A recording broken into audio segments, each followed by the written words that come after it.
맞죠. 시장이 쉬었던 적이 없습니다. 잘 이겨낼 수 있도록 오늘도 전략을 고민해 드리겠습니다. 자, 두 프로와 함께하죠. 우원명 한국의결권 대행 부대표 차영주 MTN 전문위원입니다. 두 분 어서 오세요.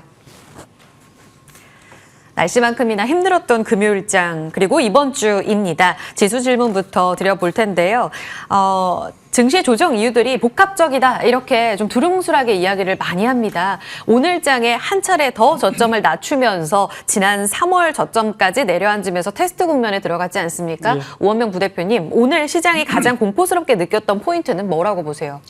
일단은 뭐 기본적으로 나온 내용들이 일단 뭐 영향을 미쳤다고 봐야죠. 어제 파월 의장의 발언이 가장 파월 먼저 의장의 발언. 네. 이를테면 물가가 여전히 높다, 성장 둔화가 여전히 필요하다라는 측면의 이야기를 했고요. 또 한 가지는 사실 뭐 최근에 물가 지표들은 시장 예상치 정도 수준이었거든요. 그렇기 때문에 시장에서는 조금 안도하는 분위기가 있었는데 이 부분 같은 경우가 이제 시작에 불과하다, 뭐 이런 언급을 했습니다. 그 얘기는 뭐냐면 추가적으로 금리 인상 가능성을 열어놓는 그런 발언일 수도 있고요. 또 한 가지는 역시 긴축을 이어갈 가능성이 상당히 높다라는 이제 그런 식의 어떤 이야기로 시장이 받아들였기 때문에 실질적으로 시장에서는 이제 그 물가 지표들이 시장 수준 예상치 정도 나오면서 다소 시간이 지나면 긴축 규제가 조금 완화되지 않을까라는 그런 기대감들이 있었는데 그런 기대감에 조금 찬물을 끼얹는 식의 어떤 발언이었다고 판단이 되고요. 네. 뭐 그런 의미로 인해서 특히 이제 장기 국채 금리가 이제 상승을 급등을 하면서 많이 올라갔고요.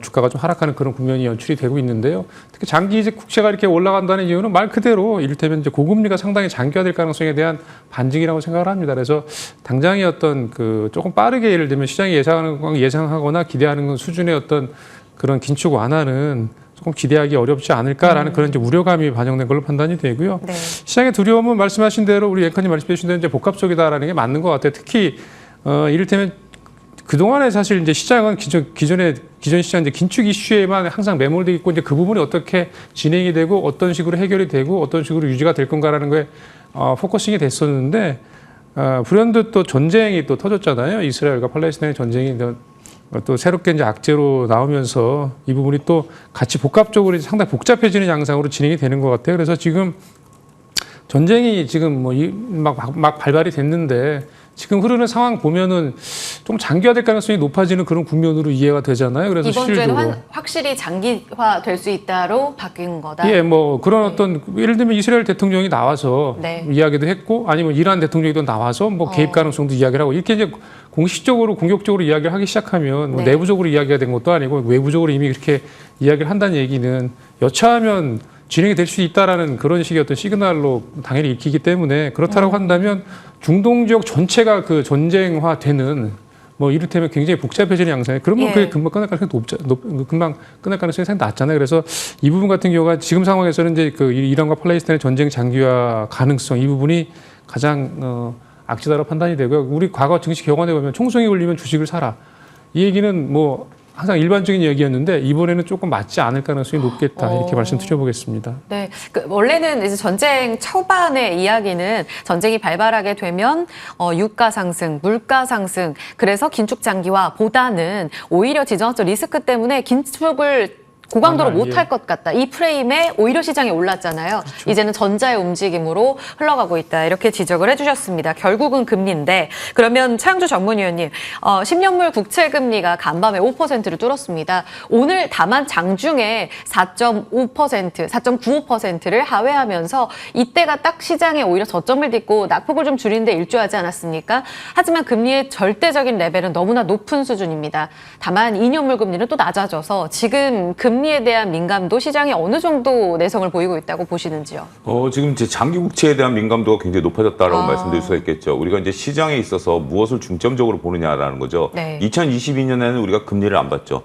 연준이 금리를 어떻게 올리느냐만 봤습니다. 그것 때문에 무엇을 봤죠? CPI만 봤죠. 근데 지금 CPI라는 것들이라든지 연준이 금리를 올린다라는 것들이 아니라 새로운 지표인 장기 국채에 대한 이 부분들이 좀 드러났다라고 말씀드릴 수가 있겠죠. 장단기 금리가 역전돼 있는 상태에서 그러면 단기 금리는 떨어지는데 왜 장기 금리는 올라가느냐라는 거죠. 단기 금리 같은 경우 연준이 조절이 가능합니다. 어제 이제 파월 의장이 한 얘기들을 보면 여러 가지 해석이 가능할 것 같아요. 보는 각도에 따라서 다를 수 있긴 하겠습니다만 연준이 추가적으로 금리 인상을 하지 않을 가능성도 내비치지 않았습니까? 그런 부분들을 감안하게 된다면 단기 금리는 거기에 반응해서 금리가 떨어졌다라고 말씀드릴 수가 있겠죠. 하지만 장기 금리는 파월 의장도 그런 얘기를 했어요. 장기 금리는 현재 수급 논리로 작용하고 있다. 수급 논리는 뭐죠? 지금 현재 연준이 미국 정부가 막대하게 찍어내고 있는 부채에 대한 부분들 공급이 늘어나니까 어떻게 되죠? 금리는 올라갈 수밖에 없는 거죠. 두 번째는 전쟁 확산에 대한 우려입니다. 지금 미국이 돈이 없는 상태예요. 전쟁이 확산되면서 지금 이 예산안을 국회에 올려놨는데 이것을 지금 의회에 올려놓은 상태에서 통과가 된다라면 결국 또 국채를 발행할 수밖에 없는 거거든요. 결국 물량의 증가, 채권 물량의 증가가 나타날 가능성이 있다라는 것들이 장기물을 건드리고 있다라는 거죠. 지금 이제 펀드멘탈에 따라 움직이는 것은 오히려 단기 금리고요. 장기 금리는 수급에 따라서 파월 의장의 발언을 유심히 볼 필요가 있지 않을까라고 말씀드릴 수가 있겠습니다. 다행스러운 것은 그러다 보니까 장단기 금리에 대한 역전 현상이 축소된 상황이 되는 거죠. 그러면 나름대로 이것은 긍정적인 요소가 될 수 있다라는 측면인데 어찌됐든 금리가 올라가고 있다라는 측면에서 그리고 높은 레벨의 금리가 있다라는 측면에 있어서는 주식시장에서는 달가울 리가 없다라고 네. 말씀드릴 수가 있겠죠. 따라서 지금 투자자분들은 여전히 CPI나 미국의 금리 인상을 보시면 시장에서 보고 있는 것을 놓치고 계십니다. 지금은 시장은 장기 미국의 10년물 국채 금리를 쳐다보고 있고 여기에 따라서 투자자들이 반응하고 있다는 것을 오롯이 대응하셔야 되지 않을까 싶습니다. 위원님 하나만 더 여쭤볼게요. 지금 펀더멘털은 2년물 금리가 더 민감도가 높고 수급적인 이슈가 10년물 국채 금리에 영향을 더 많이 주고 있는 시장 이렇게 말씀하셨는데 다음 주에 미국의 GDP, PCE 발표 있잖아요. 이것이 잘 나오게 된다면 파월이 말한 것처럼 지표의 의존도가 더 높아지지 않습니까? 그러면 5% 그 상단 더 이상까지도 볼 수 있는 거예요? 그 부분까지는 그렇게 이미 어느 정도 반영된 걸로 봐야 될 것 같아요. 지금 오버밸류다라는 부분들도 일부 있는 상태이거든요. 네. 이것 때문에 뭐 여러 가지 지표가 잘 나온다 그래서 미국이 금리를 한 차례 더 인상한다 그건 아니죠. 지금 이제 11월 달에 미국의 FOMC는 97%가 금리를 안 올린다라는 거고 12월 달에는 약 70%가 금리를 안 올린다라는 거 아니겠습니까? 네. 월가의 전망이긴 합니다. 그런 부분들이기 때문에 이 지표에 대한 민감도. 그러니까 조금 전에 말씀드렸던 것 중에 하나가 우리가 2022년의 생각 때문에 이런 지표들이 굉장히 민감하게 반응할 것 같지만 이런 지표들에 대해서는 아직 이제 어느 정도는 좀 내성이 길러졌다라고 말씀드릴 수 있겠죠. 다양한 경로로 움직이고 있는 국채 금리를 바라봐야지 이것 때문에 국채 금리가 움직인다라는 것으로 봐야지 이것이 미국의 금리 인상 여파로 인해서 국채 금리가 움직인다. 경로가 조금 다릅니다. 이런 부분들을 명확히 구분하실 필요가 있지 않을까 말씀드릴 수 있겠습니다. 네, 오원명 부대표께 다음 질문 드려보겠습니다. 리스크 오프 심리가 뚜렷한데요. 애매하게도 오늘 유가도 지금 선물 기준으로 상승세를 유지하고 있고요. 국제 유가의 반등 더불어서 금 가격도 함께 오르는 이런 기조가 이어지고 있습니다. 사실상 위험 자산에 대표되는 유가 그리고 안전 자산 대변되는 금 함께 오르고 있고 지수는 급락입니다. 이거 어떻게 해석해야 돼요? 글쎄요, 좀 어렵죠. 뭐 지금 상황에서는 뭐 특히 이제 일반적으로 얘기됐던 그 위험 자산과 안전 자산의 어떤 경계가 상당히 모호해지는 상황인 것 같아요. 그래서 실질적으로 보시면은 대표적인 위험 자산 하면 주식이나 원자재가 포함이 되고요. 안전 자산은 금이나 뭐 달러, 채권 뭐 이런 경우에 해당이 되는데요. 최근 들어서 보시면 미국 시장도 마찬가지고 뭐 긴축 기조 그런 부분과 맞물려서 경기 지표가 잘 나오면 주가가 빠지는 상황이잖아요. 네. 뭐 그렇게 이해하시면 될 것 같아요. 실질적으로 지금 상황에서는 미국 연준도 마찬가지고 다른 뭐 경기 지표나 뭐 경기, 고용, 소비 이런 거시 지표 뭐 전혀 상관없습니다. 오로지 이제 인플레 물가만을 잡겠다는 그런 맥락에서 지금 오리엔티드 돼 있기 때문에 네. 실질적으로 이제 그런 부분에서 어떤 뭐 위험이나 안전자산 이런 구분 없이 실질적으로 이제 유동성을 흡수하는 뭐 물가 안정, 인플레 억제 이 부분에 가장 그 핵심적인 그 정책의 포커스가 맞춰져 있기 때문에 뭐 그렇게 움직인다고 판단이 되고요. 아무래도 이제 유가 상승이나 물가 상승에 따라 유가가 올라감에 따라서 이제 물가가 올라가는 부분들 그러다 보면 인플레가 지속될 가능성이 있는 부분들의 어떤 영향이라고 볼 수가 있겠는데요. 지금 시장에서 주가가 좀 하락하는 부분들 내지는 뭐 경기가 좋아지느냐 나빠지느냐 이런 거에 관련된 물론 지표가 나오게 되면은 미 연준의 어떤 판단에 뭐 어떤 그 약간의 그 기준은 될 수 있겠지만 근본적으로 실제 이런 부분들은 이 인플레 억제에 초점이 맞춰져 있기 때문에 이제 부차적인 이유들 때문이다라고 판단이 되고요. 그렇기 때문에 지금과 같은 상황에서 일반적으로 그러니까 위험 자산과 안전 자산의 어떤 그 구분을 가지고 네. 시장에 대응한다는 것은 조금 맞지 않다라고 판단이 되고요. 기본적으로 이제 그 어떤 그 자산만이 가지고 있는 고유한 어떤 뭐 수급적인 논리가 뭐 지금 상황에서는 그냥 전체적으로 이제 가장 직접적으로 영향을 받고 있다 이렇게 말씀드려보겠습니다. 어렵습니다. 지수도 볼게요. 일반적으로 시장이 많이 무너질 때 저점을 누가 형성하는가 빅스 공포지수가 급등할 때 이런 포인트를 보시는 분들이 많거든요. 21.4포인트까지 올랐습니다. 물론 지난 5월에 26포인트까지 올랐던 수준으로 본다면 그리고 과거에 고공행진하면서 팬데믹 때 66포인트까지 갔던 것을 감안해 본다면 지금 상황이 더 빠질 수도 있겠다. 이렇게 생각하시는 분들도 많으실 것 같거든요. 오늘 지수가 그 흐름을 대변하는데요. 오늘 낙폭을 줄여가면서 2390선 거의 시가 수준의 고점을 회복하던 코스피가 다시 2374선까지 밀리고요. 코스닥도 2%의 하락을 보이면서 767선까지 내려앉고 있습니다. 오늘 장중에는 반도체가 선방하면서 이제 저점 나오나 싶었는데 다시 빠져요. 전략 어떻게 봐야 될까요? 일단 변동성 확대에 대비를 하셔야 되지 않을까 싶습니다. 일단 시장을 주도했었던 주도업종들이 주도군 중에 하나인 2차전지가 오늘 큰 폭의 하락세를 나타내고 있지 않습니까? 특히 이제 대장주라고 불릴 수 있는 에코프로가 현재 장중에 6% 이상 빠지는 상황이 연출이 되고 있다라고 말씀드릴 수가 있겠죠. 제가 보는 기준 중에 하나가 주도주가 장중에 6% 빠지는 겁니다. 이거는 추가 하락을이라든지 단기적인 투심이 좀 지역이 어려워져 있다라는 거죠. 보통 우리가 5% 6% 빠지는 것은 쉽게 보기 어려워요. 근데 이게 주도주에서 나타났다라고 한다면 자 이렇게 한번 생각을 해보십시오. 주도주라는 게 뭐죠? 많은 투자자분들이 관심을 갖고 있는 겁니다. 그 관심은 긍정적인 관심이 됐던 부정적인 관심이 됐던 관심이 있다라는 거예요. 그런데 이것들이 이제 긍정적인 관심이 아니라 오히려 주가가 빠지면 부정적인 관심이 있는 분들이 매수에 가담을 할까라고 하는 것이 그게 원래 주도주거든요. 그렇기 때문에 주도주가 5, 6% 이상 잘 안 빠집니다. 그런데 이게 지금 주도주가 오히려 공포를 좀 자아내고 있는 거예요. 주도주가 5, 6%씩 빠지고 있다는 것은 굉장히 오히려 이것을 긍정적으로 보는 분들이 야, 이 정도면 너무 심한 거 아니야? 라는 공포감을 자아내게 하고 있는 모습들 아니겠습니까? 지금 이제 장이 끝나갑니다. 그런데 밑거리를 좀 잠깐 달았다가 다시 또 밀리는 모습들을 좀 보여주고 있네요. 이런 것들이 어느 순간에는 바닥을 잡긴 할 거예요. 하지만 우리 증시 격언에 그런 말이 있잖아요. 떨어지는 칼날을 잡지 말라라는 거고 첫 투매는 동참하라라는 건데 이제 와서 첫 투매라고 하실 수 있긴 하겠습니다만 저는 투매는 오늘 나온 걸로 보여집니다. 그전엔 하락이고요. 오늘은 조금 일종의 투매 그리고 이제 투매가 나왔다라는 것 중에 하나는 이제 신용에 대한 부분들 이런 부분 지금 신용이 18조 5천억까지 떨어져 있는 상태인데 한 1조 정도 더 떨어져야 된다 더 감소돼야 된다라는 얘기들이 좀 있어요. 그런 부분들을 감안하게 된다라면 이렇게 주도주가 좀 떨어지고 있고 포스코 그룹주들이 떨어지고 있고 하는 부분들에 대해서는 물론 반도체가 버티고 있는 것은 그나마 시장에 있어서는 정말 다행스럽긴 합니다만 네. 2차전지가 흔들리면 이거에 따른 공포지수 전반적인 지수의 변동성 이건 좀 대비를 하셔야 되지 않을까 싶습니다. 이게 지금 에코프로 2차 전지에 국한된 이야기인지 아니면 오늘 장중에도 외국인이 샀던 삼성전자랑 SK하이닉스 같은 이 대형주, 지수를 구성하는 대형주랑은 조금 다르게 보시는지 궁금해요. 일단 지수 저는 반도체에 대해서는 여전히 긍정적으로 보고 있습니다. 그렇지만 서두르신 필요는 없다라고 보여지고 네. 일단 숲이 좀 안정이 돼야 그럴 때 가장 먼저 새싹이 돋는 나무가 반도체일 가능성은 있어요. 그렇지만 현재 숲이 불타고 있는 상태에서 서둘러서 반도체를 투자하는 것은 조금 미루셔도 되지 않을까 싶습니다. 네, 진화가 급선무다. 우원명 부대표님, 지금 에코프로 이야기까지 차 의원님도 같이 해주셨는데 에코프로는 다시 장중 저점이네요. 오늘 오전 11시 22분 코스닥의 저점을 형성했던 구간의 에코프로가 74만 원 장중 저점이었는데요. 현재 74만 3천 원까지 다시 빠지고 있습니다. 에코프로 중심으로 해서 오늘 코스닥의 불안한 흐름 다시 저점인가 봐요. 투심은 여전히 불안할까요?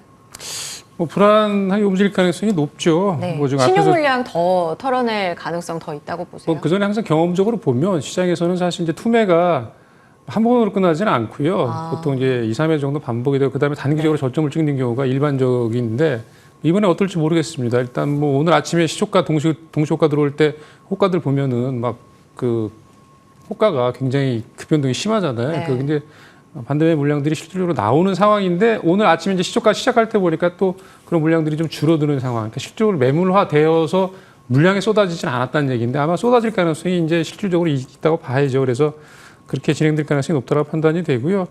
아무래도 유의미하게 좀 변화가 되기는 조금 시간이 필요하다라는 측면에서 이제 수급적인 논리도 뭐 당연히 포함이 되는 거고요. 그래서 저는 개인적으로 수급 불균형 해소가 일단 기본적인 전제 조건이니까 그러니까 수급 불균형이라는 것은 잘 아시는 것처럼 이제 과도한 레버리지, 신용 잔고가 좀 많이 역시 줄어들어야 되는 부분이 있고요. 또 한 가지 같은 경우는 또 한편에서 보면은 성장 섹터의 어떤 상당히 높은 시총들이 계속 유지가 되고 있는 상황들이 상당히 좀 줄어들어야 된다. 주가가 좀 빠져야 된다는 얘기죠, 결국에는. 네. 그렇기 때문에 과도하게 올랐던 부분들.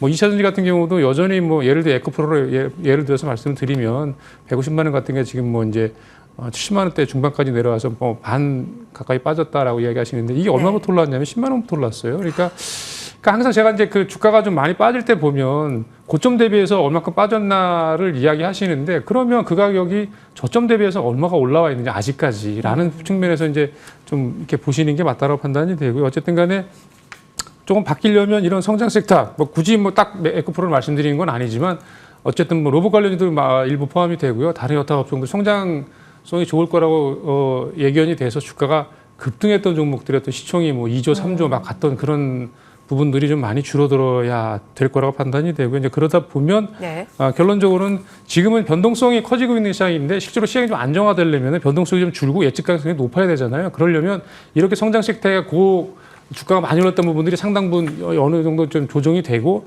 실제로 이제 숫자가 나오는 앞서서 이제 차 의원님 반도체 관련주들 말씀하셨는데 이 반도체 관련들이 주가가 조금 올라오면서 시총 수익률이 좀 바뀌게 되면 그러면 이제 뭐 시장이 조금 더 우리가 뭐 이렇게 접근하기 편안한 예측 가능성이 높은 시장으로 바뀔 가능성이 있다 이렇게 말씀드리겠습니다. 예측 가능한 시장. 어렵네요. 언제부터 이 범위를 다 벗어났나 이런 생각도 듭니다.